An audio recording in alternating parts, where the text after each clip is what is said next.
প্রত্যেকদিন কি রান্না করব এই হয়েছে প্রত্যেকটা মেয়ের সমস্যা। আমার আজকে হাতের কাছে ছিল স্যামন মাছ, তাই আমি ভাবলাম স্যামন মাছ দিয়ে কী বানাবো, কারণ এই মাছের গন্ধই যেতে চায় না।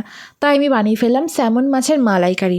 খেতে কিন্তু দারুণ হয়েছিল। প্রথমেই কড়াইতে একটু তেল দিয়ে তার মধ্যে গোটা গরম মশলা ফোড়ন দিয়ে দিলাম, আর তারপরে এটার মধ্যে দিয়ে দিলাম পেঁয়াজ, টমেটো এবং লঙ্কা বেটে একসাথে। তারপর আর কিছুই না, আমাদের ডেলি বেসিক যে মশলাগুলো লাগে বাঙালি রান্নায় সেই মশলাগুলোই এখানে দিয়ে দিলাম।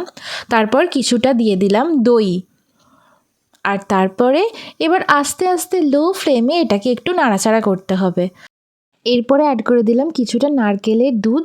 যদি নারকেলের দুধ নাও থাকে তাহলে নারকেলের পাউডার থাকলে সেটাও কিন্তু ইউজ করা যেতে পারে। নারকেলের দুধ দিলে রান্নার টেস্টটাই দেখেছি বদলে যায়, আর দই আর নারকেলের দুধের কম্বিনেশনটা দারুণ লাগে। তারপরে একটু নাড়াচাড়া করার পর আমি এই পর্যায়ে মাছগুলোকে অ্যাড করে দিলাম এর সাথে। ব্যাস, তারপরে এটাকে ঢাকা দিয়ে দিলাম। আর কিছুই কাজ না, একদম সিম্পল ইজিভাবে রান্নাটা হয়ে গেল, আর খুব তাড়াতাড়িও রান্নাটা হয়ে গেল। আর এটা কিন্তু খেতে দারুণ লাগে, যে কোনো মানে রাইসের সাথে ভাল লাগে বা রুটির সাথেও কিন্তু খুব ভালো লাগে। ব্যাস, এই যে রেডি হয়ে গেছে আমার স্যামন মাছের মালাইকারি। কেমন লাগলো ভিডিওটা অবশ্যই কমেন্ট করে জানিও। যদি ভালো লেগে থাকে তাহলে একটা বিগ থামস আপ করে দিও আমার জন্য। Thank you so much for watching this. বাড়িতে যে মাছ আছে সেই মাছ দিয়েই বানিয়ে ফেলো এই স্টাইলে মালাইকারি।